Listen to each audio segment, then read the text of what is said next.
भारत की भूमि इतनी पावन, इतनी निर्मल, इतनी दिव्य है कि किसी देश की नहीं है। जो निर्मलता, जो पावनता यहां है, वो किसी देश में नहीं है पूरे संसार में। इतनी भगवान की कृपा है कि ऐसी भूमि पर हम लोगों को जन्म मिला है। और इस जीवन को, जो जन्म मिला है इस शरीर में, इस जीवन को हम यथा ही गवा देते हैं तो हमसे ज्यादा मंद बुद्धि, सठ खल कौन होगा। ये मौका बार बार नहीं मिलता। भाग्यवश मिलता है कि भारत में जन्म मिले। और भारत में भी कहां? उत्तर प्रदेश। कितना सुंदर है कि गंगा, यमुना, सरस्वती सभी नदियों का प्रवाह चल रहा है। इसी भूमि पर श्री कृष्ण ने अवतार लिया, इसी भूमि पर श्री राम ने अवतार लिया, जो उत्तर प्रदेश में है। और उसी भूमि पर, उसी प्रदेश में हमको जन्म मिला। तो हम सब कितने भाग्यशाली हैं जो उत्तर प्रदेश में रहते हैं। कहा जाता है कि यहां उत्तर प्रदेश का सा ज्ञान किसी भी प्रांत में नहीं है, लेकिन यहां भक्ति की कमी है। ज्ञान सर्वोपरि है। यहां का कोई व्यक्ति जाता है तो ज्ञान की चर्चा होती है, ज्ञानी मानते हैं, पूजनीय मानते हैं, बड़ा आदर मिलता है। ये इस धरती का प्रभाव है। और धरती का असर तो होता ही है। भगवान तो अब भी तरसते हैं कि मुझे भूमंडल पर जन्म लेना है, परंतु उनके लिए धरती सही नहीं मिल रही है, अर्थात माता पिता योग्य नहीं मिल रहे हैं। अगर माता पिता योग्य मिल जाएं तो भगवान भी आने के लिए तैयार है। भगवान तो क्या, उनके बंधे, उनके दूत, उनके सेवक भी आने से कतराते हैं। भगवान जब कहते हैं कि तुम भूमंडल पर जाओ, वहां भक्ति का प्रचार करो, कहते हैं प्रभु बड़ी चिंता होती है जाने में, कहीं हमें भी अवगुण अपने चपेट में समेट न ले।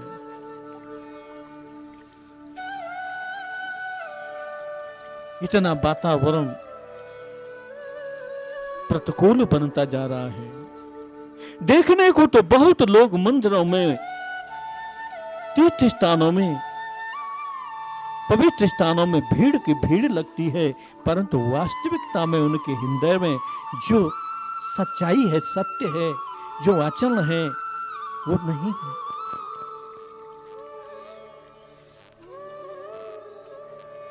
खास करके जाते हैं लोग तीर्थों में, पाप करते हैं। एक पिकनिक मनाने का, एक मनोरंजन का धाम बांधते हैं।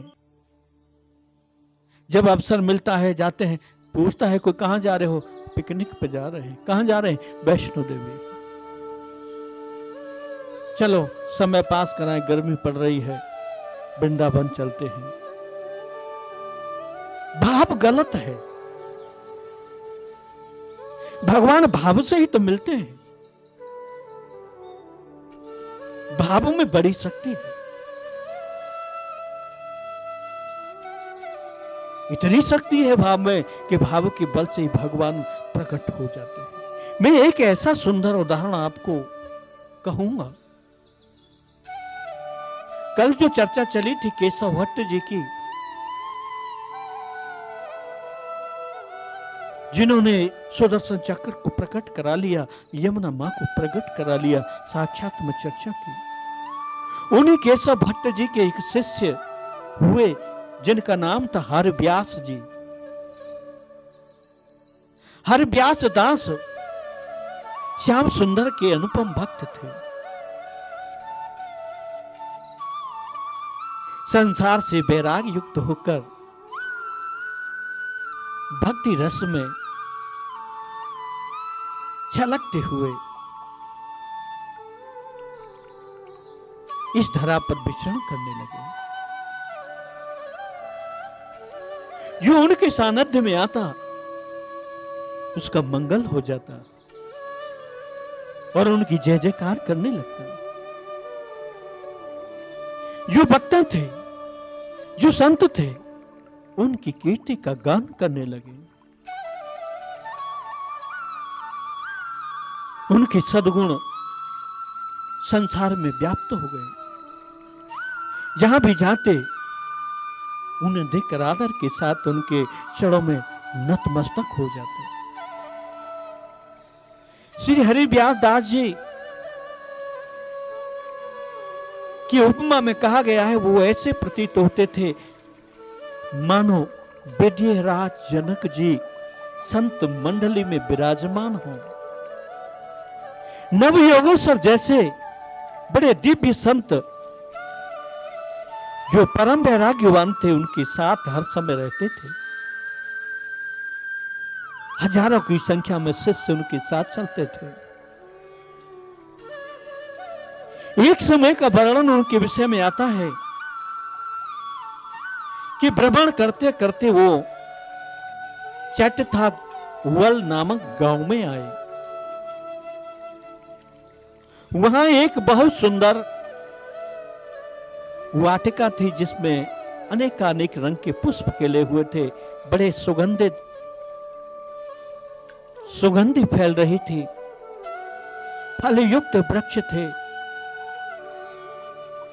निर्मल जल था। भौरे गुंजार कर रहे थे। ऐसे दिव्य स्थान को देखकर श्री हरिव्यास दास जी अपने संतों के साथ उस वाटिका में रुके। उन्होंने भगवत भजन किया, पूजन किया, सत्संग किया, कीर्तन किया।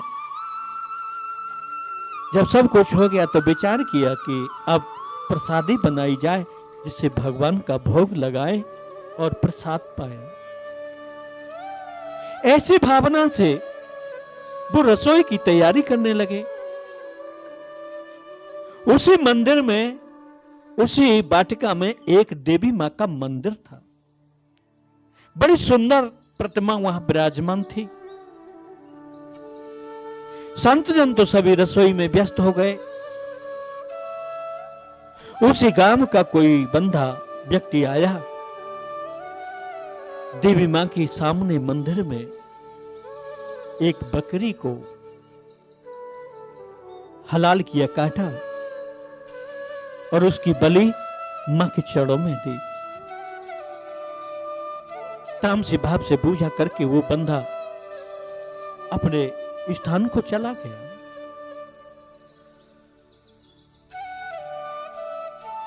श्री हरिव्यास दास जी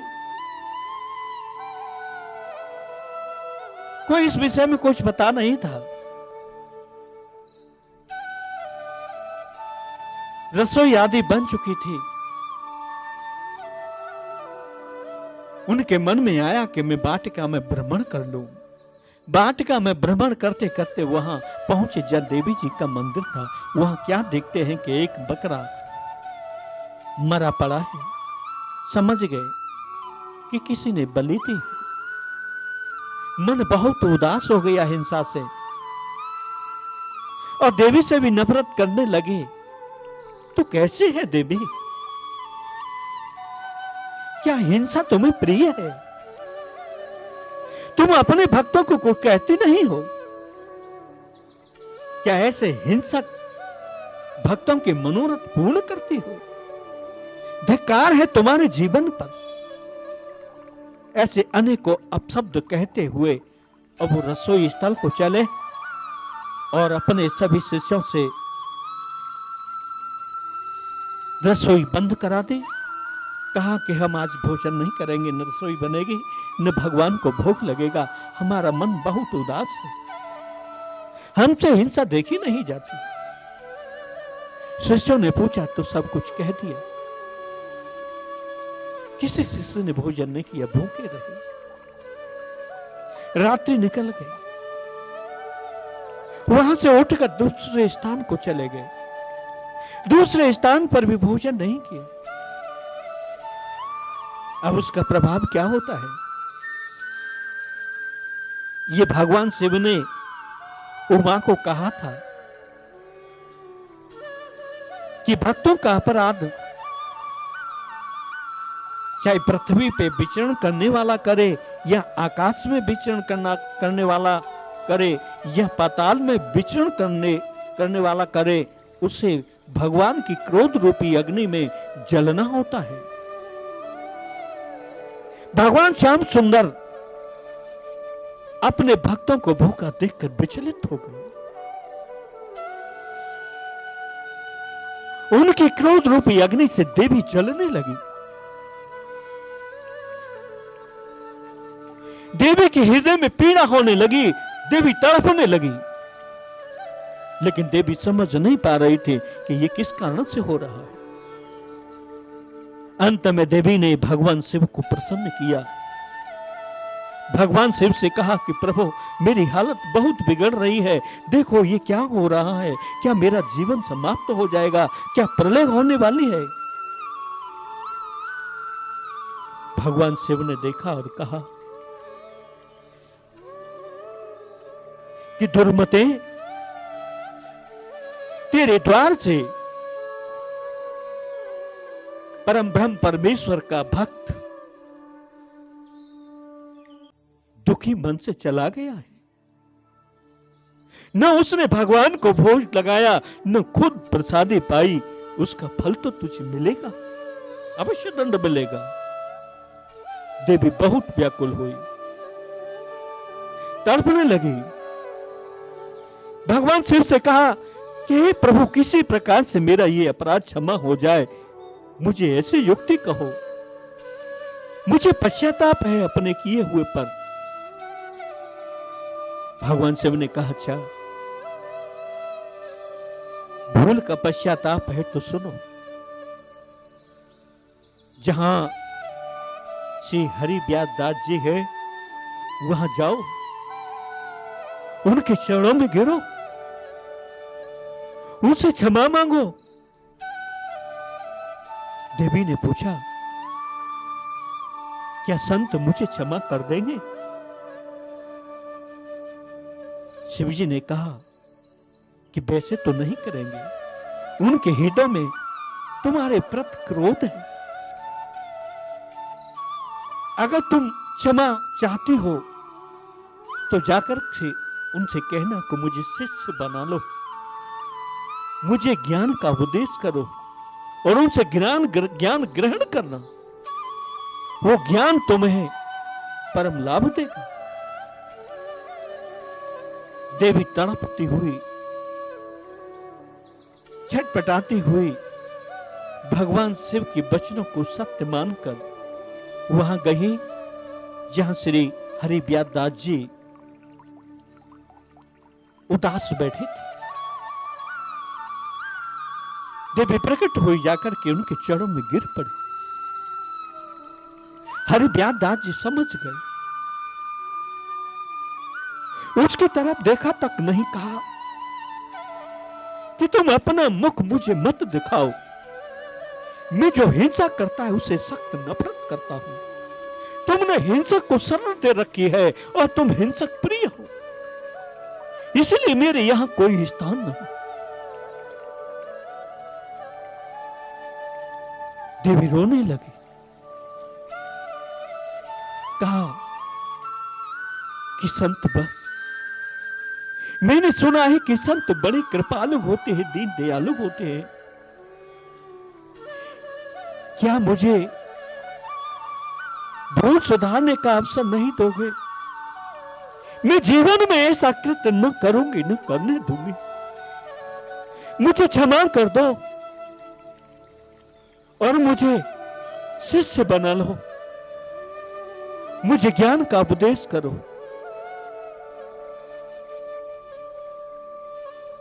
संत वास्तव में बड़े कृपालु होते हैं, किसी के भी दुख दर्द को देखकर पिघल जाते हैं और अपना अनमोल भजन रूपी धन लुटा देते हैं, और उस धन के प्रभाव से दुखी व्यक्ति दुख से मुक्त हो जाता है। कहो ऐसा कृपालु कौन होगा जो अपनी कमाई हुई पूंजी, जो परलोक में ले जाने वाला धन है, परलोक जाने की चिंता छोड़कर अपना अनमोल धन दुखी व्यक्ति की सेवा में अर्पण कर देता है। ऐसे संतों को धन्य है। कितना सुंदर जीवन होता है उनका। उनके हृदय में कृपा प्राप्त हो गई। देवी से कहा, ठीक है, मैं तुम्हें दीक्षा भी दूंगा और ज्ञान का उपदेश भी करूंगा। तुम्हें अपनी भूल पर पश्चाताप है तो यह अवश्य होगा। सोचो, सावधानी पूर्वक सोचो, इस धरा पर मनुष्य का जो जन्म मिला है उसमें कितनी पावर है कि आकाश में उड़ने वाले जो देश को संभाल रहे हैं, जो विश्व को संभाल रहे हैं, वो आकर के उनसे दीक्षा मांगते हैं। क्यों? ऐसी यहां क्या शक्ति है, क्या बल है कि जिसके बल पर देवी देवता भी आकर संतों के आगे झुक जाते हैं। वो शक्ति है, वो बल है, सुंदर आचरण, सुंदर सद्गुण। ये जीवन में जिसके होंगे उसके सामने देवी देवता उसकी सेवा के लिए तत्पर रहते हैं। ना मानो तो प्रैक्टिकल करके देख लो। अपने जीवन में सुंदर आचरण धारण करके देख लो। अपने जीवन को किसी संत के चरणों में डाल के देख लो और उनके ज्ञान उपदेश को अपने जीवन में लागू करके देखो। जीवन धन्य न हो जाए तो कहना, देवी देवता तुमको दर्शन न दे तो कहना। श्री हरि व्यासदास जी ने जो आकाश में विचरण करने वाली अमोघ शक्ति देवी को अपना शिष्य बनाया और उन्हें ज्ञान का उपदेश दिया, लेकिन वहां भी देवी जी की परीक्षा चल रही थी। हर व्यक्ति की परीक्षा होती है, चाहे वो संत हो, चाहे महंत हो, चाहे साधारण हो, चाहे स्त्री हो, चाहे पुरुष हो, कोई भी हो, यह सबको परीक्षा देनी होती है। देवी जी की परीक्षा चल रही थी। वो क्या परीक्षा चल रही थी कि देवी जी तो चलो सुधर गई, लेकिन इनके जन है, उनका क्या होगा जो इनके आश्रित रहे हैं। देवी जी दीक्षा लेने के बाद ज्ञान उपदेश प्राप्त करके तुरंत जिसने वो भेंट दी थी बकरे की, वो चटता बल गांव का मुखिया था। मध्यरात्रि को उसके घर पहुंची और जो जिस खाट पर सो रहा था वो खाट को पलट दिया और देवी साक्षात रूप धारण करके उसके छाती पर बैठ गई। अरे दुष्ट पापी नीच, तेरे कारण से मुझे कितना दुख सहन करना पड़ा है, आज मैं तेरा वध कर डालूंगी। वो देवी का भक्त था, गिड़गिड़ाने लगा, मां ऐसा कभी नहीं हुआ। पुत्र तो कुपुत्र होता है पर माता कुमाता नहीं होती। आप मेरी मां हैं, मां मुझे जन्म दे सकती है, मेरा वध नहीं कर सकती। हे मां मेरे ऊपर कृपा कर। यहां भी देवी जी की परीक्षा थी। देवी जी ने कृपा बरसाई, कहा कि वत्स, मैं तुझे एक शर्त पर माफ कर सकती हूं। तू अपने जितने सहयोगी हैं, जितने मेरे भक्त हैं इस गांव में, जिन्होंने मुझे मदरा और बलि दी है, उन सबको ले जा करके श्री हरि व्यासदास जी मेरे सदगुरु के शिष्य बन जाओ और उनका ज्ञान उपदेश अपने जीवन में धारण करो, तो तुम माफ हो सकते हो। सुबह हुई, दूसरे दिन मुखिया सभी को लेकर के श्री हरि व्यासदास जी के यहाँ पहुंचे, क्षमा मांगी और उनके शिष्य हो गए। तो देवी भी परीक्षा में पास हो गई। भगवान से प्रसन्न हो गए कि इसके हृदय में ममता आ गई है, इसके हृदय में करुणा आ गई है, इसके हृदय में कृपा आ गई है। और उनके भक्त थे, उनके हृदय में कृपा आ गई, सब पास हो गए। भगवान श्याम सुंदर ने कृपा की, सबको अपनी अनुपम आह्लाद शक्ति से सराबोर कर दिया, धन्य कर दिया, कृतकृत्य कर दिया। तो कहो, कैसे कैसे दिव्य संत इस धरा पर प्रकट हुए हैं, और उसी धरा पर हमको मौका मिला है अपने जीवन को सुधारने के लिए, अपने जीवन को दिव्य करने के लिए, पावन करने के लिए। जब तक सदगुरु की सच्चे भाव से भगवान के समान ही मानकर सेवा नहीं करोगे, तब तक भगवान की कृपा असंभव है। जिनको किसी संत की आशीर्वाद से भगवान प्रकट भी हुए हैं, बात भी की है, तब भी भगवान ने यही कहा है कि जाओ तुम किसी को गुरु बनाओ और उसकी मेरे समान मानकर सेवा करो। श्री रामचरितमानस में श्री राम जी ने खुद कहा है कि गुरु पीतु मातु बंधु पति देवा, सब कहे मोगे जा ने दृढ़ सेवा। ओहो, कितना सुंदर कहा है। गुरु, पिता, माता, बंधु माने भाई, बड़ा भाई, पति माने स्वामी, कोई स्वामी हो, देवा, देवता, इन सबको भगवान के समान, भगवान ही मान करके जो व्यक्ति सेवा पूजा करता है, भगवान उस पर सबसे अधिक प्रसन्न होते हैं और तुरंत प्रसन्न होते हैं। बोलो सच्चिदानंद भगवान की